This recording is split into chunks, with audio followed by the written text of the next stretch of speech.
5 Go to Billycock Hill by Enid Blyton.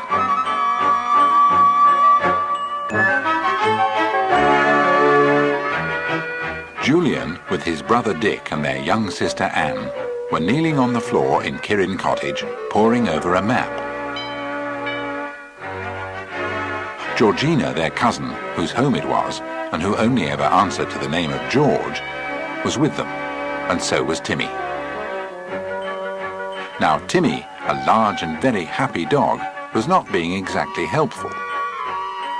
Seeing the 4 children kneeling on the floor, he imagined this was some kind of new game, gave a delighted bark, and lay down heavily on the map.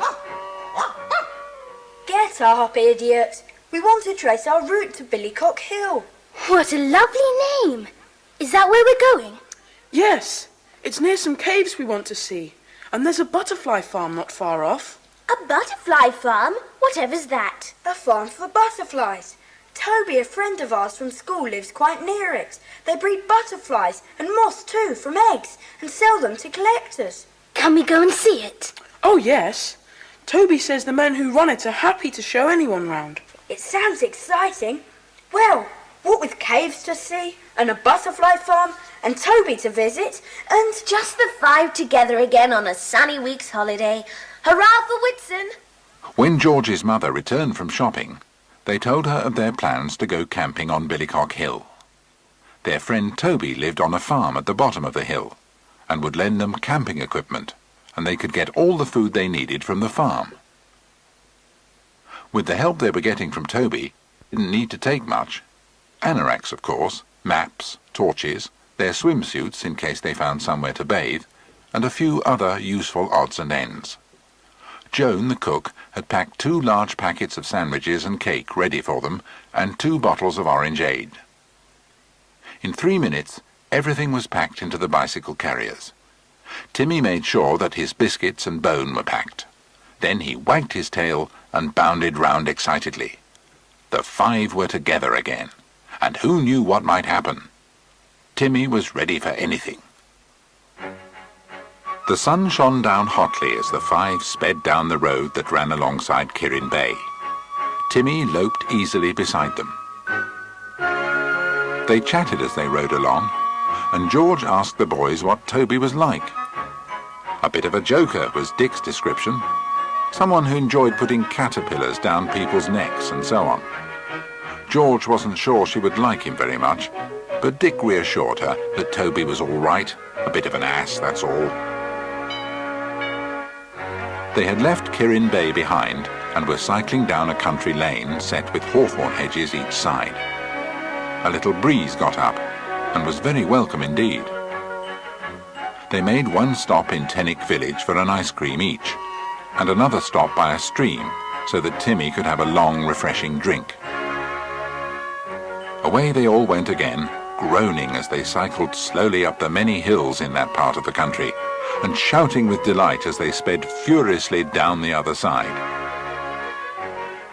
Julian had decided where to have their midday meal, on top of a high hill. Then they could see all the country for miles around. It really was lovely at the top of the hill. It was soft and comfortable in the springy heather, and soon they were enjoying their sandwiches, eating enormous slices of Joan's fruitcake, and drinking orangeade. They could see the countryside spreading out for miles around them, and Dick pointed out a funny-shaped hill, and wondered if it could be Billycock Hill. After a long, hard look through his field glasses, Julian thought it probably was, with its odd-shaped top, just like an old Billycock hat. After resting for another half an hour, they were once more on their way, tearing down the hill at top speed, with Timmy barking madly beside them. Really, the start of a holiday was the happiest thing in the world. Billycock Hill was soon very near. It certainly was a strange shape. It was partly heather-clad and partly sloping meadowland. Nestling down at the foot of the hill was a rambling old farm building, with outhouses and stables and a big greenhouse. That must be Billycock Farm. We've made very good time. I hope Toby's remembered that we're coming. He promised to lend us all that we wanted for camping out. Come on, let's go into the yard. Whatever is it? Oh, it's a pigling. What a pet. Oh, look at it with Timmy. Tim can't make it out. He thinks it's a sort of dog without hair. Hello, who's this? What a dear little boy. Is he Toby's brother? That's my pig. He ran away from me. What's your pig's name? Curly, 'cause he's got a curly tail. Is this Billycock Farm? Have you got a brother called Toby? Yes, Toby's over there, ratting with Binky. Right, come on. Let's go and find Toby and Binky. Perhaps Binky's another brother. Or a dog. Timmy, come here, good boy. Yes, Binky might be a dog. Dick and I will go to the barn, and you two girls stay here with Timmy. Get him, Binky! Under that sack! Oh, you fathead! You've lost him again. Hey, Toby! Oh, you've arrived. Glad to see you. But there's only 2 of you. I got out tents and things for 4. There are 4 of us. 5 including Timmy. He's our dog. We've left the girls over there with him. Will yours be friendly or not?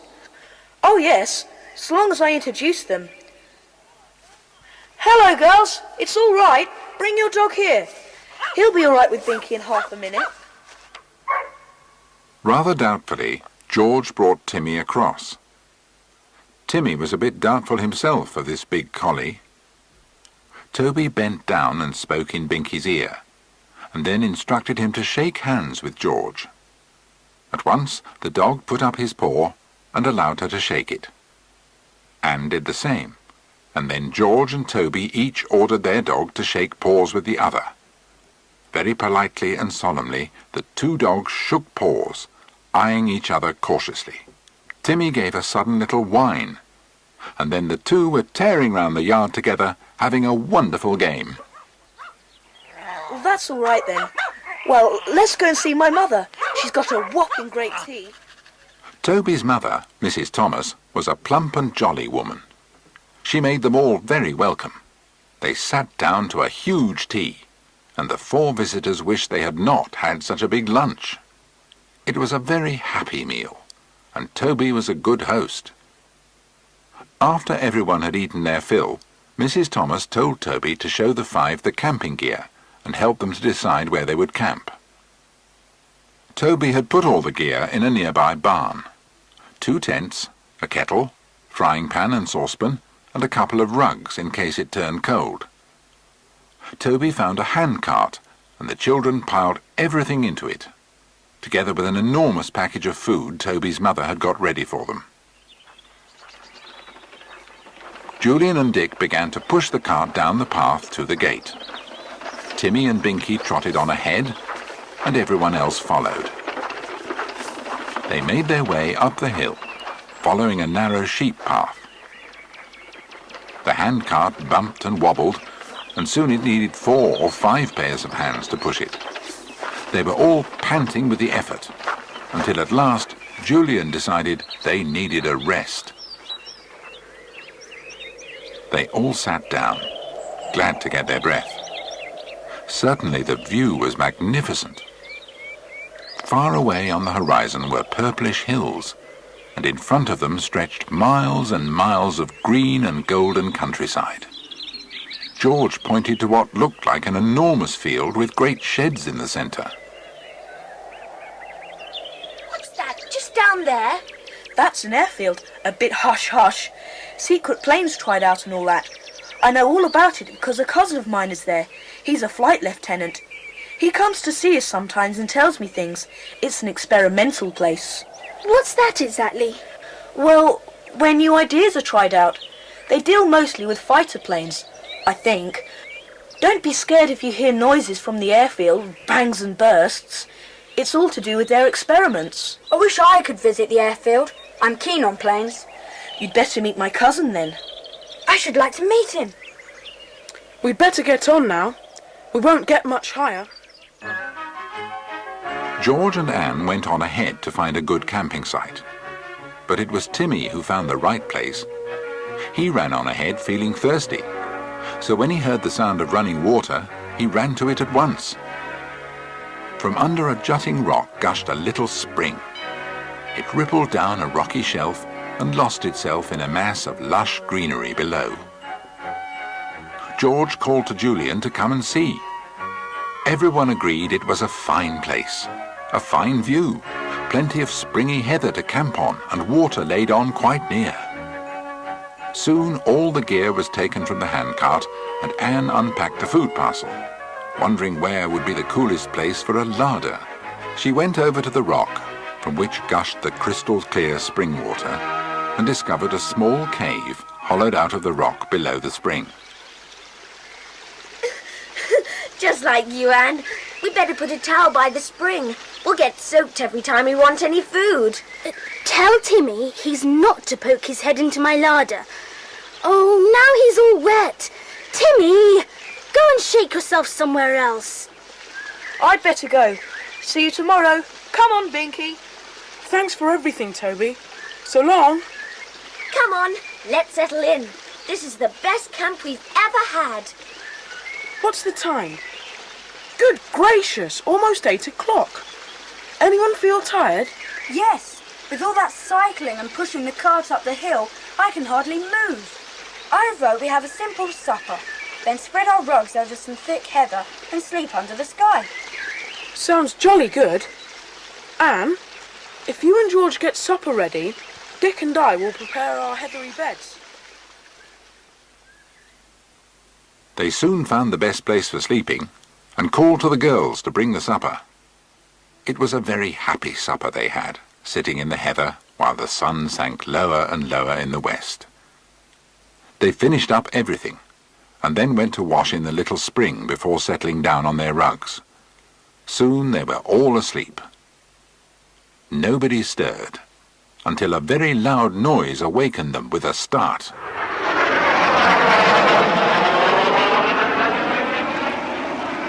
What's that? Oh, it's a plane. Must be from the airfield down there. I say, it's 9:05. We've slept nearly 12 hours. Well, I'm going to sleep for some more. No, you're not. It's too good a day to waste sleeping. Hey, girls, are you awake? Yes, we are. So's Timmy. We'll go and wash in the spring, then George and I will get breakfast. The sun shone down out of a blue sky, and the little breeze awoke and began to blow again. Soon they were having breakfast when Binky arrived, followed by Toby. Hello. Had a good night? I say, still having breakfast? I've been up since 6. I've bought you some more food and milk. Jolly good of you. We must pay for any food we get from the farm. Well, my mother says you don't need to pay her, but I know you mean to, so I suggest you pay me each time, and I'll buy my mother a smashing present from you all at the end. Good idea. You reckon up what we owe so far, and I'll pay you. Right. I'll tot up the bill while you're clearing away. Right. Here's your bill, all business-like. Thanks very much. What are you going to do today? Who is it, Tim? Go and see. Go on, then. Oh, hello, Binky. What are you doing all the way up here? And who's your friend? It's Mr. Gringle, one of the men who owns the butterfly farm. He's often up here with his net because it's a wonderful place for butterflies. Oh, hello. Who are all these, Toby? Quite a crowd. Friends of mine, Mr. Gringle. Allow me to introduce them. Julian, Dick, and Anne Curran. Their cousin George Curran, and their dog Timmy. Oh, pleased to meet you. 3 boys and a girl. Very nice lot, too. You don't look as if you'll leave litter about or start fires in this lovely countryside. We shouldn't dream of it. Mr. Gringle, could we see your butterfly farm, please? We would so like to. Of course, my dear boy, of course. This way, this way. George was feeling very pleased she'd been mistaken for a boy by Mr. Gringle, who was a peculiar figure, untidy, with glasses slipping down his nose, and his hair much too long. He led the way down the hill by a little path, so overgrown it was hardly possible to see it. Halfway down the hill, the little company heard a squealing noise, and then an excited little voice. Toby, I'm here. Can I come with you? It's Benny and the pigling. What are you doing here? Curly runned away. You mean you wanted to find out where I'd gone, so you came after me with Curly? Curly runned away. He ran fast. You're a scoundrel, Benny. Well, tell on to us now. If Curly runs away, let him. Well, shall we proceed? I say, sir, look at that butterfly. Is it rare? Oh, no, it's a meadow brown. Very common indeed. Don't they teach you anything at school? Julian, do we have any butterfly lessons? I say, Mr. Gringle, what about you coming to teach us? Don't be an ass, Toby. Mr. Gringle, are there many rare butterflies about here? Oh, yes. But not only that, there are so many of all kinds here, and it's easy to catch as many as I want for breeding purposes. Mr. Gringle took a long time to get to his butterfly farm, and the children began to wish they hadn't asked to go. There was so much sidestepping to see this and that, so much examining when a specimen was caught, so much talky talk, as Dick whispered to Anne. It was certainly a strange place. The cottage looked as if it were about to fall down any moment.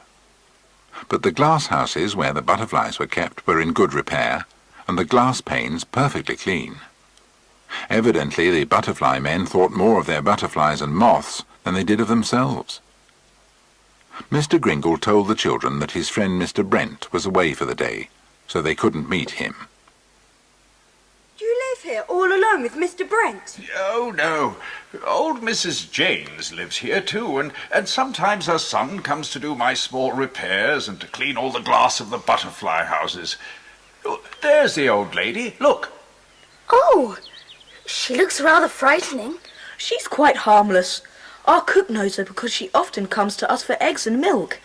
She's got no teeth at all, so she mutters and mumbles, and that makes her seem more like a witch than ever. The butterfly farm was certainly interesting, and the children wandered about the glass house watching caterpillars of all kinds and admiring the lovely specimens of butterflies. Eventually they felt they had seen enough, and Julian proposed that they leave.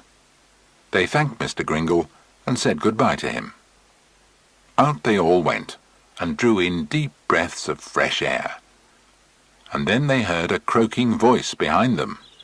Get out of here! Get out! Oh! What's the matter, Mrs. Janes? My son doesn't like strangers here. But this place belongs to Mr. Gringle, surely, and his friend. I tell you, my son doesn't like strangers here. Your son isn't even here, and it's not your business to give orders to visitors. He'll hit me. He'll twist my arm. Do go away. If he comes, he'll chase you off. He's a bad man, my son. She's mad, poor old thing. Her son's not too bad. We used to have him come to the farm to mend roofs and things. But he's not as good as he used to be. Come on, let's go. What's Mr. Gringle's friend like? I don't know. I've never seen him. He's away most of the time, doing the business side, I think. What are we going to do now? Go up to our camping place and have lunch. Come with us, Toby. Thanks. I'd love to have a meal with you. It wasn't very long before they were back at their camping place. The meal was very hilarious, as Toby was in one of his silly moods and produced some idiotic jokes.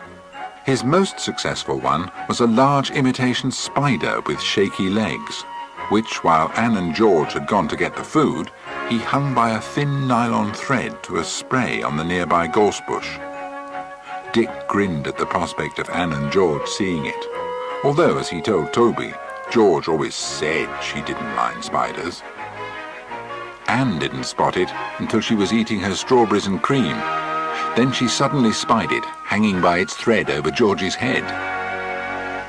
Oh, George! Be careful! There's a monster spider just over your head. What? Is George scared of spiders? Just like a girl. I don't mind them at all. George, do move. It's almost on your head. It's an enormous one. Where is it? Oh! Now, Georgina, you said you didn't mind spiders. I'll remove it for you and you can go back to your place. No, don't touch it. Oh! That's enough, Toby. Joke's finished. A joke? A joke? You wait till I pay you back, Toby. I don't call that a joke. I call it a mean trick. You knew Anne hated spiders. Let's change the subject.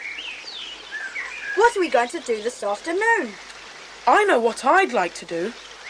I'd like a swim. Well, I can take you to a smashing pool just by the airfield.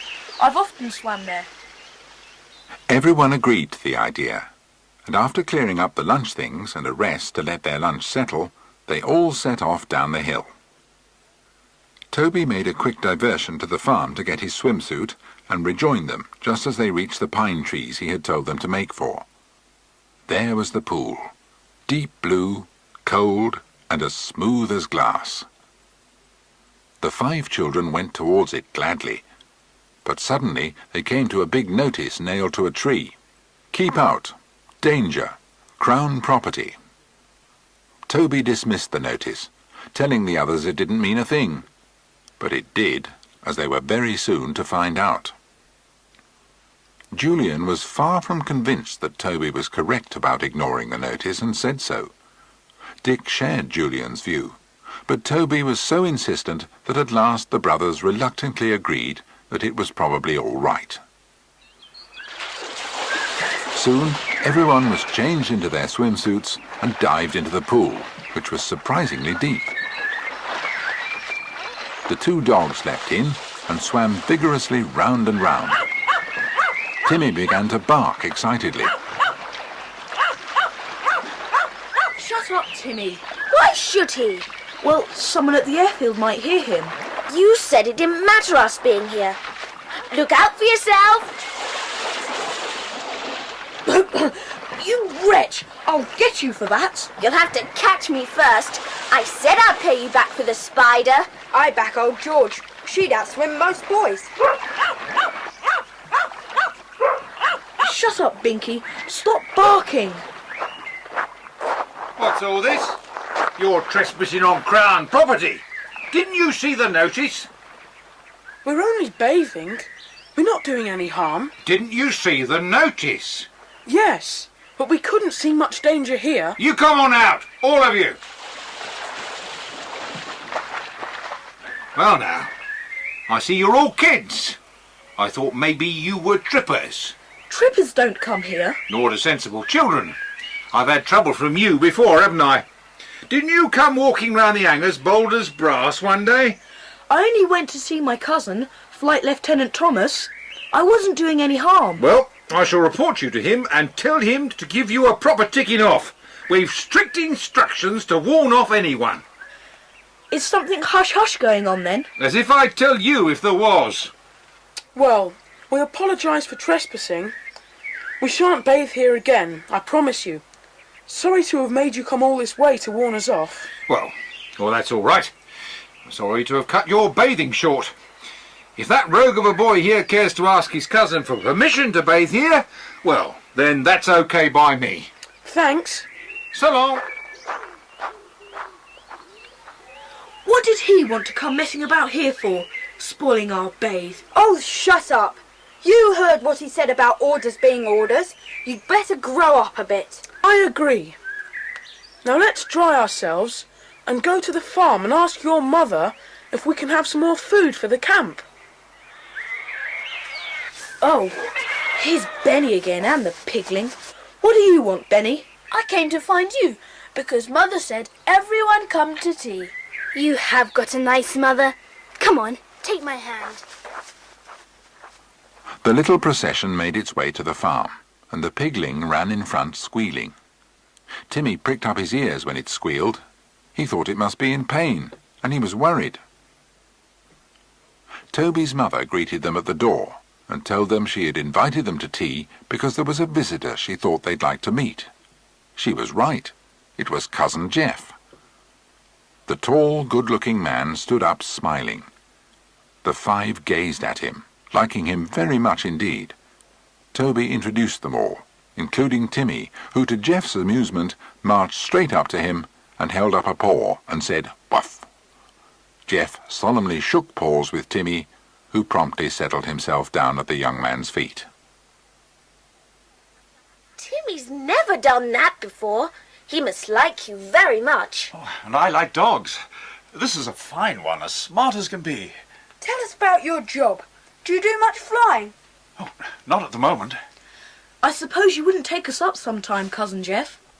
I can't even ask.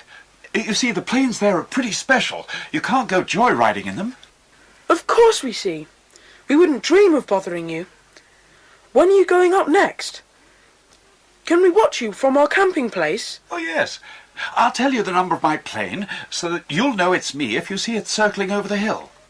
We'll look out for you. I don't expect you'll see us. But we'll wave anyway. Mrs. Thomas called them all in for tea. Cousin Jeff talked about planes, his eyes shining with pleasure. Flying was his great love, and in listening to him, all three boys made up their minds to take it up as soon as ever they could. When the meal was over, Jeff thanked his aunt and left for the airfield. The five helped with the clearing up, and then, having collected some more food, for which they paid Toby, they were soon on their way back to their camp. On their way up the steep slope of Billycock Hill, a large butterfly sailed through the air and came to rest on a flower of a blossoming elder bush, a beautiful butterfly that none of them had ever seen before.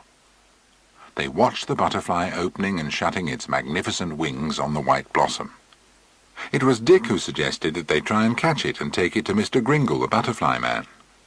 Using a thin hanky she had with her, Anne deftly caught it and put it unharmed in a little box Dick produced from the food basket.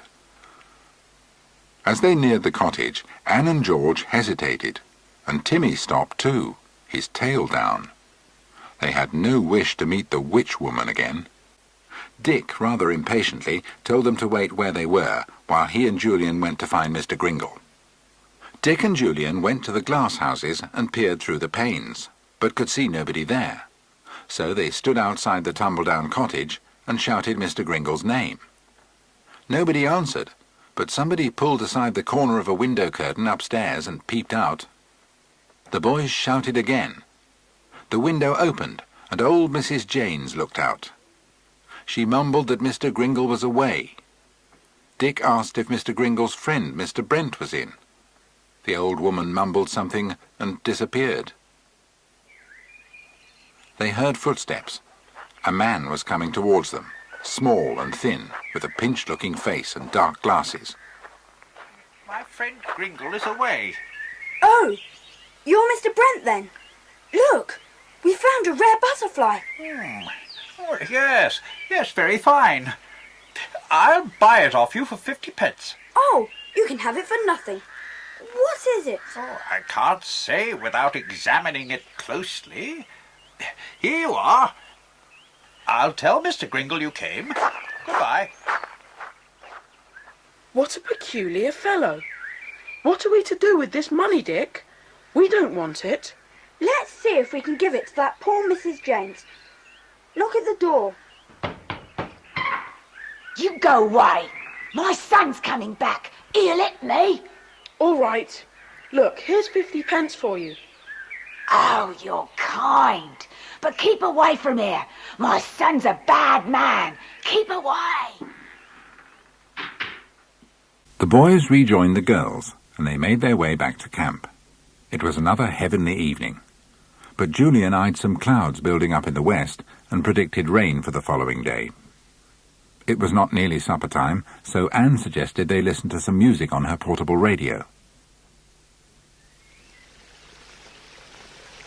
The first notes came softly from the little radio, and it seemed to set the countryside around to music, and the four settled down in the heather to listen. And then, cutting across the music, came another sound. It's Jeff's plane! That's his number! Wave, everybody, wave! Look! He's landing! Gosh, I do wish I had a plane to fly over the hills and far away. Ah, well, let's have supper.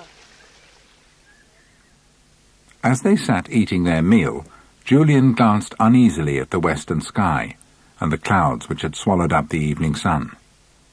The rain was on its way.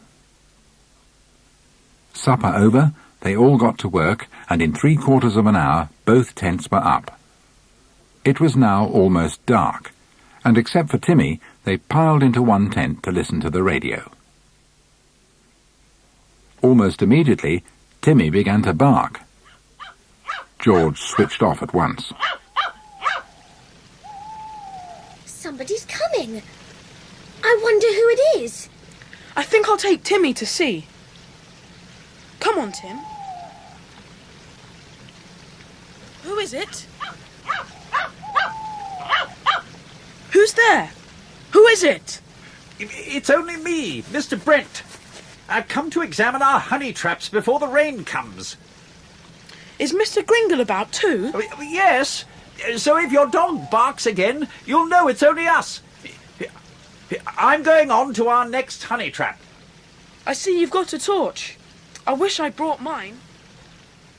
Julian began to climb back up the hill to the tents, but in the darkness he missed his way.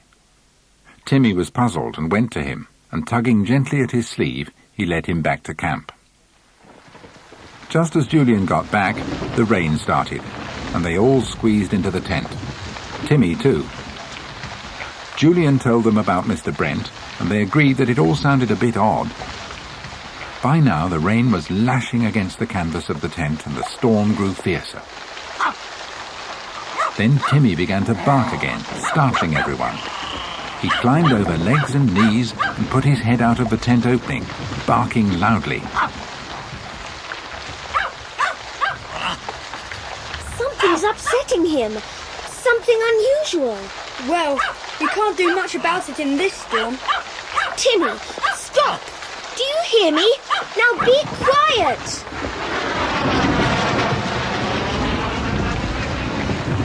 Aeroplanes! Aeroplanes? In this weather too? Whatever is going on?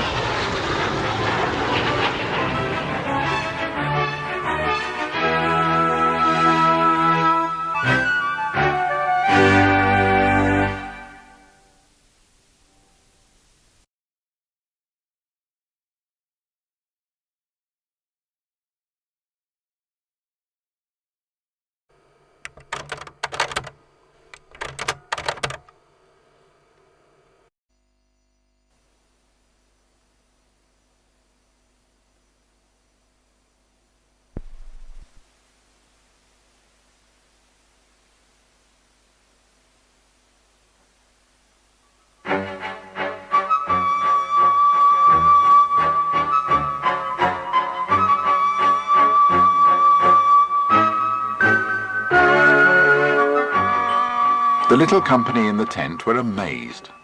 Why should aeroplanes take off from the airfield in the middle of a stormy night? They discussed various possibilities for a while, but couldn't think of a logical reason. Finally, Anne yawned, and everyone agreed that it was time to turn in. The boys went to their tent, and the girls snuggled down with Timmy. The five slept soundly, and awoke next morning to a dismal scene of rain and dark clouds. They all had breakfast and decided, as it was not raining so hard, that they would try and find the caves and explore them. Wearing their anoraks and taking their torches, they made their way down the hill. Suddenly they came upon a wide, chalky path and decided to follow it. They rounded a corner and saw a notice. To Billycock Caves. Warning. Keep only to the roped ways. Beware of losing your way in the unroped tunnels. This sounds good. Let's see. What did Toby tell us about the caves? They're thousands of years old. They've got stalagmites and stalactites. Oh, I know what those are. They look like icicles hanging from the roof, while below, on the floor of the cave, other icicles seem to grow up to meet them. I simply never can remember which is which. It's easy. The stalactite icicles have to hold tight to the roof, and the stalagmite ones might someday join with the ones above them. I shall never forget which are which now. The path they were following altered as they came near to the caves and lost its chalky look. Just in front of the entrance, the way was properly paved. Over the entrance, which was only about 6 feet high, was a notice board. Billycock Caves. They went right in, and had to switch on their torches at once. They passed through 1 or 2 small and ordinary caves, and then came to a magnificent one, full of what looked like gleaming icicles. Anne caught her breath in wonder, and Julian was reminded of cathedrals he had seen. The next cave was smaller, but full of rainbow colours, and the following one was dazzling white. They came to a 3-fold forking of the ways. The centre one was roped, but the other 2 were not.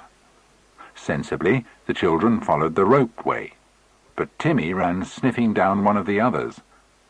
George called to him, but Timmy didn't come back. Blow him! Tim! Tim!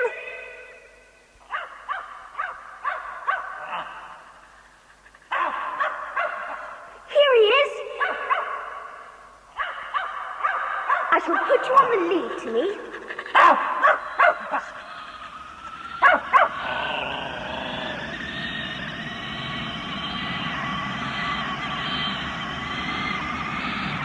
What is it?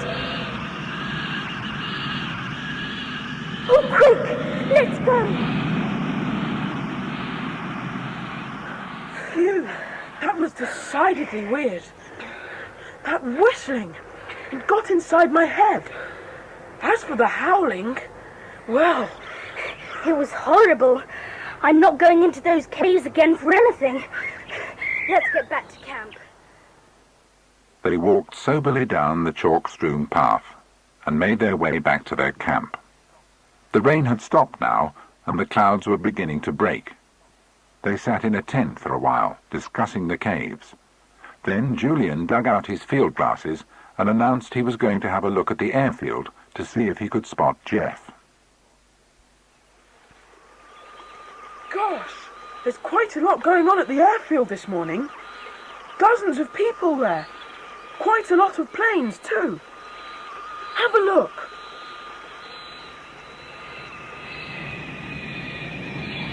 Another plane! Where did all the others come from? We never heard them. They must have arrived when we were in the caves. I wish we could ask Toby's cousin what all the excitement is about. We could go down to the farm after lunch. Thank goodness the sun's coming out again. Let's have the news on. We may catch the weather forecast. Billycock Hill. The aeroplanes stolen from Billycock Hill airfield this morning were 2 valuable ones, into which have been incorporated new devices. It is possible they were stolen because of these. We regret, it appears, that 2 of our best pilots threw them away, Flight Lieutenant Geoffrey Thomas and Flight Lieutenant Ray Wells. No news has been received of either plane. Both disappeared during a storm over Billycock Hill during the night. The threat of rail strike. To think that Jeff could do a thing like that. Jeff, a traitor. We heard the planes go. 2 of them. We ought to go to the police and tell them what we know. But I say, fancy Jeff doing that.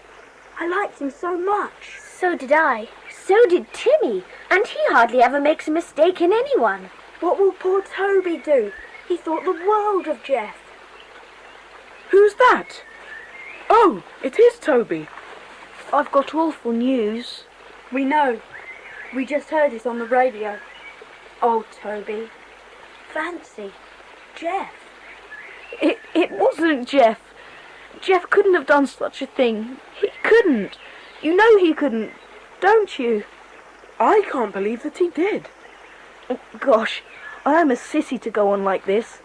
But when the military police came to our farm this morning to ask questions about Jeff, I couldn't believe my ears. I suppose no other pilots are missing? No, I asked that. It looks bad. But it's not true that Jeff's a traitor. Are you suggesting that he is? No, I'm not. Don't be an ass. I don't think he is.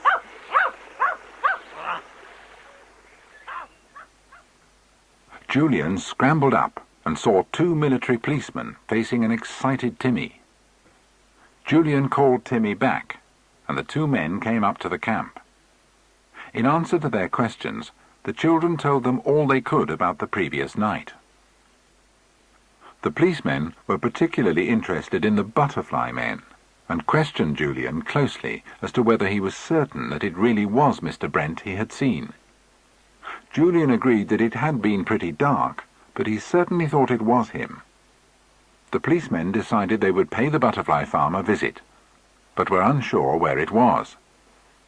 The children offered to guide them on their way, and the whole company went with the 2 burly men almost to the butterfly farm. The policemen thanked them and told the children to return to their camp. The children went up the hill, and although nobody was very hungry, decided that they had better have something to eat. In the middle of the meal, Timmy began to bark. Julian looked through his field glasses and saw it was Mr. Gringle who was making his way up to the camp. I hoped I'd see you. I want you to look out for the cinnabar moth. It's got crimson underwings and... Yes, I know the one. 2 military policemen went to your cottage to ask you some questions about last night, when you were out looking at your moth traps. But dear boy, I wasn't out at all last night.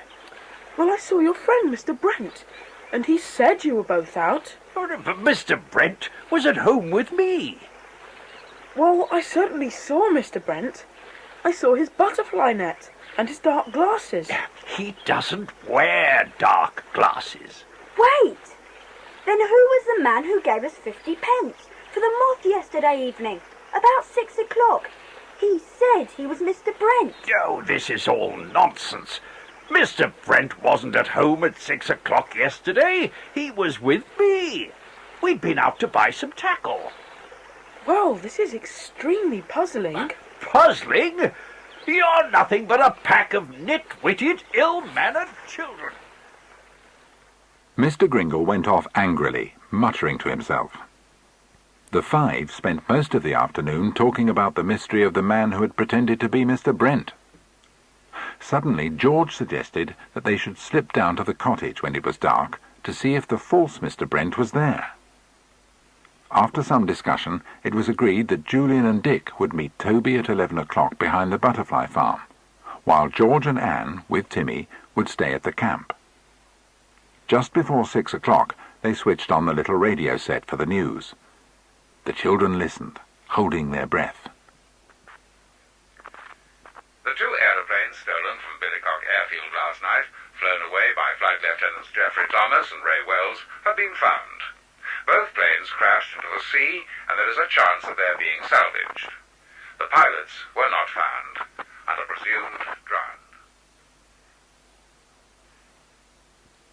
Nobody said anything for a little while.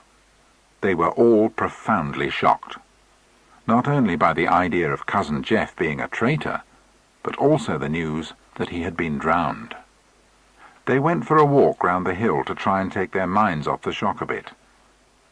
At 8 o'clock they had supper, talked for a while, until at last Julian looked at his watch and decided it was time to go, promising he and Dick would try to be back at 12.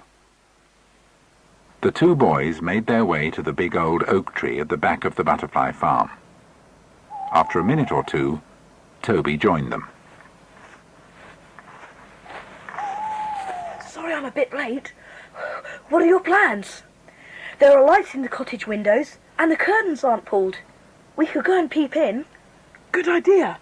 Come on. And for goodness sake, don't make a noise.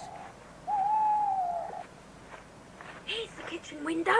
Look, Mrs. James is still up. She's no witch, poor old thing. Why is she up so late?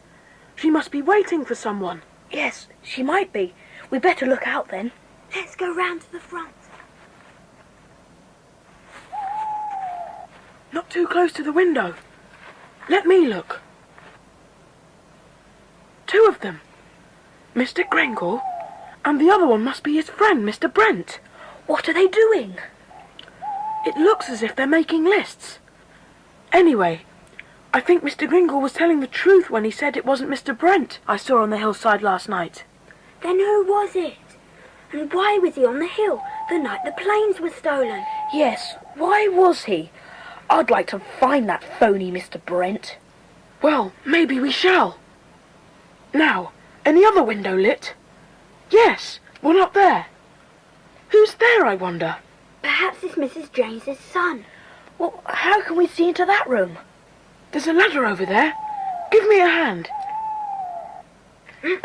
Oh, careful. We'll have to be jolly quiet. There. That's it in place. I'll go up. Hold the ladder steady. And for goodness sake, keep a lookout.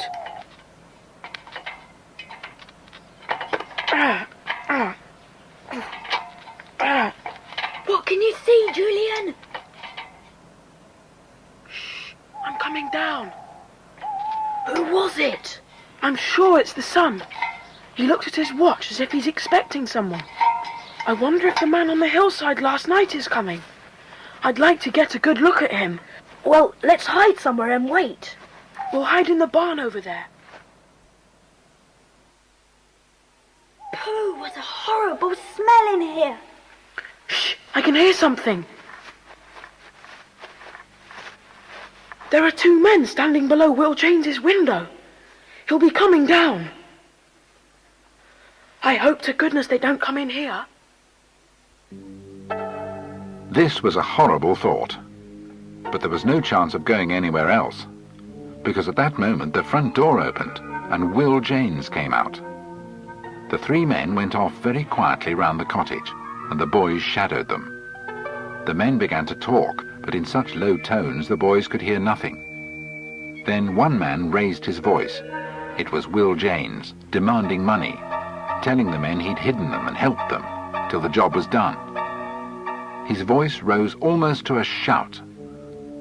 Suddenly there was the sound of a blow and a fall, then another blow and a fall, and Will James laughed. In a few seconds there came an anxious voice from the window of the room where Mr. Gringle and his friend were at work, asking what was happening.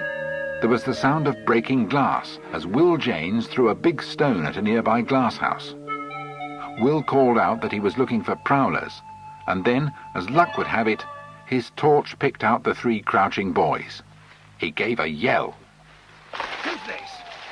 Here they are, the kids who've been trying to smash the glass. Catch them, Mr. Gringle! That's right! I got 2 of them, you catch the 3rd! What do you mean by coming here and smashing our glass houses? Let me go! We didn't break your glass. He did, I saw him. You didn't. Let me go, Will. I'm Toby Thomas from Billycock Farm. Oh, so it's Toby Thomas, is it? You wait till I tell the police tomorrow what I caught you doing. Bring that one over here, Mr. Gringle. You're right. We'll trap them in this shed and I'll lock the door. Let them cool off till tomorrow morning.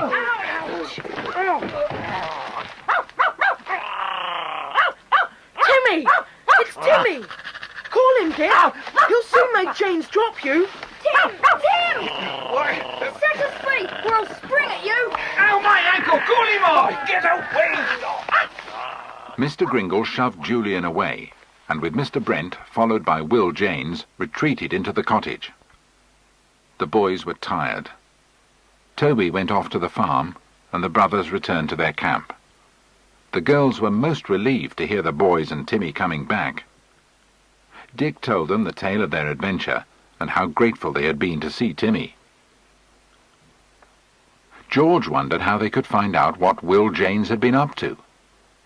Julian was sure he wouldn't tell them, but thought that if they were to go down to the cottage in the morning and Will James was out, they might persuade old Mrs. James to tell them a few secrets. With that thought in mind, they all turned in. The next morning the five awoke late, even Timmy. After a meagre breakfast, they set off to the butterfly farm. When they came near, they slowed their steps, not wanting to run into Will Janes. But there didn't seem to be anybody about, except poor old Mrs. Janes trying to peg up her washing. Anne ran over to the little woman. I'll pick the things for you. Here, let me have them. Goodness, however did you get that black eye? Where is your son Will? I'm going indoors. Here, let me help you. Come on, sit down. You're the one that gave me 50 pence. Kind you are. Nobody's kind to me now. My son's cruel. He hits me. Did he give you that black eye? Yes. He wanted money, and I wasn't going to give him that 50 pence. And he hit me. And then the police came and took him away. What? The police took him? This morning, do you mean? They said he'd been thieving ducks. But it's those bad men that changed my son. He was a good son once. What men? You tell us everything. We'll help you. There were 4 men. And my son, he was promised money if he hid them here. They all had a secret, see? They only talked about it when they were hiding in my bedroom. But I listened and I heard. What was the secret? They were watching something out on the hills. Sometimes daytime, sometimes nighttime. Bad men they were. Don't worry anymore. What? You again? You just look out. I told the police about you when they fetched Will Janes this morning. They'll be after you next. We're going, Mr. Gringle. We shall be very glad to see the police, if you have really sent them after us. Quite a lot has been going on here that you don't know anything about. You've noticed nothing but your butterflies and moths. Well, anything wrong in that, you uncivil boy? Well, it would have been a good thing if you'd noticed how that fellow James knocked his poor mother about. Or maybe the police will be asking you a few questions soon about the 4 strangers that have been hiding up in that little bedroom. What do you mean? Men? Where from? Who? I've no idea. I wish I had. We'll leave you to worry about that. Goodbye. Come on, let's go. What did Mrs. James mean? Mumbling about 4 men hidden in that room. And why did they go and watch on the hillside? What for?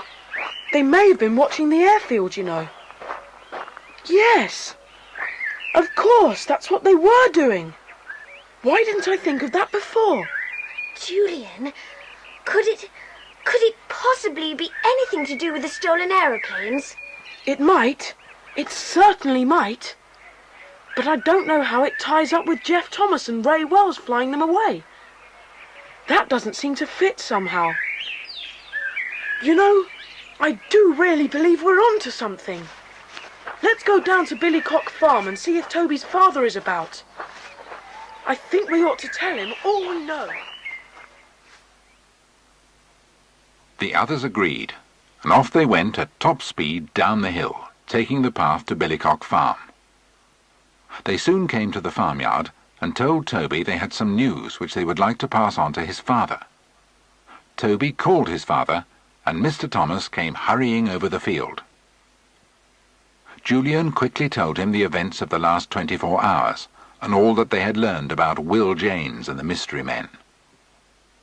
Mr. Thomas listened carefully to what Julian had to say, and agreed that this could have something to do with the missing aeroplanes. He hurried indoors to the telephone, and was soon telling the police all he knew. They listened in astonishment, and at once saw the tremendous importance of the information the children had given. They told Mr. Thomas that they would question Will Janes at once, and call Toby's father back in half an hour. That half hour was the very longest the children had ever known. When the telephone bell at last shrilled out, everyone jumped violently. Mr. Thomas ran to it, held the telephone close to his ear, nodding as he listened intently. The children's hearts sank as they heard him finish the conversation. I see. Well, that's very disappointing. Thank you. Yes, very worrying indeed. Goodbye. Was it Jeff who stole the plane, Dad? Was it? No. Hooray! Then nothing else matters. Oh, I knew it wasn't Jeff. Now, wait a minute. There's something very worrying. What? Will Janes has confessed that those 4 men were sent to steal those 2 planes. 2 of them were first-class pilots, foreign, of course. The other 2 were thugs sent to capture Jeff and Ray. They knocked them out and dragged them away from the airfield and hid them somewhere. Then the pilots got out the 2 planes and flew them away. So when the planes crashed into the sea, it was the foreign pilots who were drowned, not Jeff and Ray. Yes, but here's the worrying part. The 2 men who captured Jeff and Ray have hidden them away, but didn't tell Janes where. And now I suppose the 2 thugs have made their escape and left Jeff and Ray to starve in some place where they may never be found. Exactly. And unless we find out where they are pretty quickly, things will go hard for them. Oh, Dad, we must find them. We must. That's what the police think, and what I think too. But nobody knows where to look. The thing is, what's to be done now? Is there anything we can do, Mr. Thomas? Well, I doubt it. The police have reports of 2 men driving a closed van at fast speed, and they think it might have been used to transport Jeff and Ray to some distant hiding place. Well, I must get on with my work. Where's your mother, Toby? You'd better tell her about this. She's gone shopping. She'll be back just before dinner time. I suppose Benny's gone with her. Where's Curly, his pigling? Surely he hasn't taken him too? I expect he has. Julian knew that Toby had many jobs to do on the farm. He thought that it would be good for the boy to have company that worrying morning, so he asked Toby if they could stay and help him. Toby was delighted and accepted at once. The 3 boys lime-washed the hen houses, while George and Anne weeded Mrs. Thomas's flower garden, happy to be doing something for that kind and generous lady. All the children worked hard that morning and had just finished their tasks when, at 1:15, there came the sound of a car as Mrs. Thomas returned from her shopping. The 5 agreed they should go back to their camp and have lunch. Anne and George set off at once, while Dick and Julian washed their hands under the pump in the yard. Toby had gone off to see his mother and to tell her what the police had said. Mrs. Thomas was very worried, and then she heard footsteps as Dick and Julian came to say goodbye. Oh, I thought it was Benny. Where is he? Benny? Well, he was with you, wasn't he? What do you mean, Toby? I left Benny here at the farm. But, Mother, I haven't seen him all morning. Oh, Toby, what's happened to him then? I thought you'd look after him. And I thought he'd gone with you. Dick, Julian, have you seen Benny or Curly? No. Gosh, where's he got to? He may have gone to try and find our camp. I know he wanted to. Toby, the horse pond. Go there. He may have fallen in. Boys, go to your camp. He may be lost on the hillside. My little Benny. Oh, dear. Whatever shall I do? Toby raced off to the horse pond, very frightened. Dick and Julian went off hurriedly up to their camp on Billycock Hill, calling as they went. The girls were horrified when they were told about Benny. Anne went pale and cried out that they must all look for him at once. Julian told the girls to go round one side of the hill, while he and Dick went round the other and down to the butterfly farm. They all set off, and soon the hill echoed to loud calls for Benny. It was 2 hours before Benny was found, and the 5 had almost given up looking. They had met together as they came round the hill, when Timmy suddenly pricked up his ears. He gave an excited little bark and trotted off down the hill. Julian suddenly realized Timmy was heading for the caves, and the children raced after him. The next minute they heard a small, tired voice calling out high and clear. Everyone yelled and leapt ahead. Benny was sitting by himself just outside the caves. Curly went in there, he told them, and pointed to the entrance. Benny protested when George picked him up to carry him home, demanding that they find Curly first. They reassured him that Curly would find his way back when he was tired, and the happy little band took Benny back to an overjoyed Mrs. Thomas. Mrs. Thomas cried over Benny as she took him in her arms, and then set him at the table to have his dinner. As soon as he had finished, Benny got down from his chair and announced he was going to look for Curly. His mother told him firmly he was not, and that Curly would come home when he was ready. And in an hour's time, when the five and Toby were cleaning out the duck pond, Curly did come back. Everyone gathered round him, and suddenly Julian laughed. Someone's written something on his back, in black. Silly thing to do, but it'll wash off. Wait, I say, look. Isn't that a J and a T? And below, R and W. J, T and R-W. They stand for Jeff, Thomas and Ray Wells. What does it mean? Who put those letters there? There are some more letters. Smaller and rather smudged. Hold the pigling still, Dick. The word is caves. See?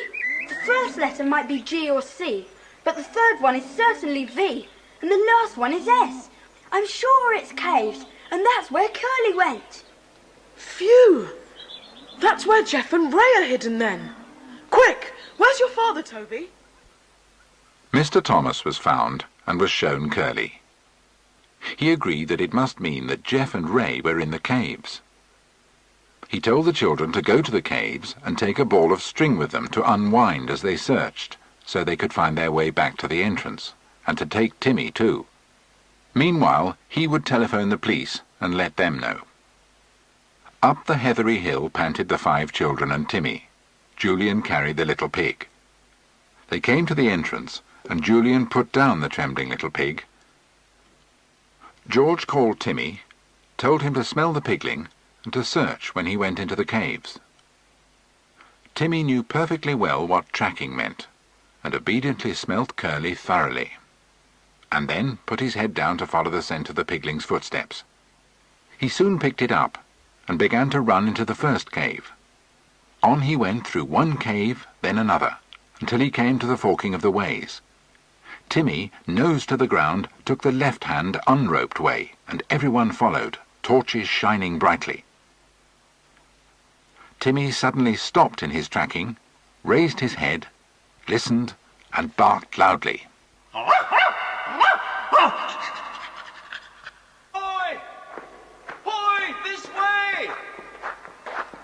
Jeff! Can you hear me? Jeff! Hi! Toby! This way! Here we are! Down here! There's a hole in the floor of the tunnel. That's where they are, down that hole.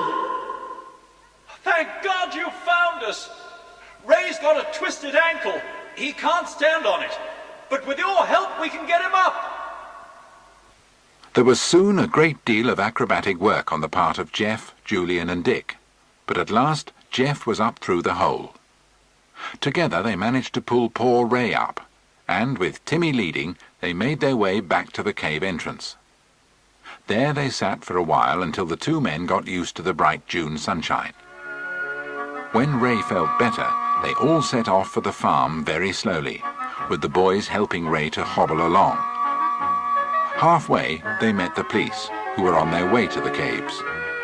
They took Ray in hand, and the little party made better progress. They were all very thankful when at last they arrived at Billycock Farm. Mrs. Thomas had prepared a wonderful tea, in fact, a banquet, as Toby called it. It was a most hilarious tea, and everyone was sorry when the grand meal was over. Jeff and Ray now had to report to the airfield, and Mr. Thomas offered to take them in his car. The children went to see them off. It will seem awfully dull now. So many things have happened in the last few days, and now nothing will happen at all. I promise you something will happen. Something grand. What? I shall see that you're all given a free flight in a plane as soon as possible, and I shall pilot it. Me too, and Curly? Where is Curly? I really must shake hooves with him. He's been a wonderful friend to me and Ray. Wherever is he? I don't know. He must have Run away! And you, Timmy. Thanks, old boy. We couldn't have done without you either. So long, everybody. See you tomorrow. And then up in the clouds we'll go.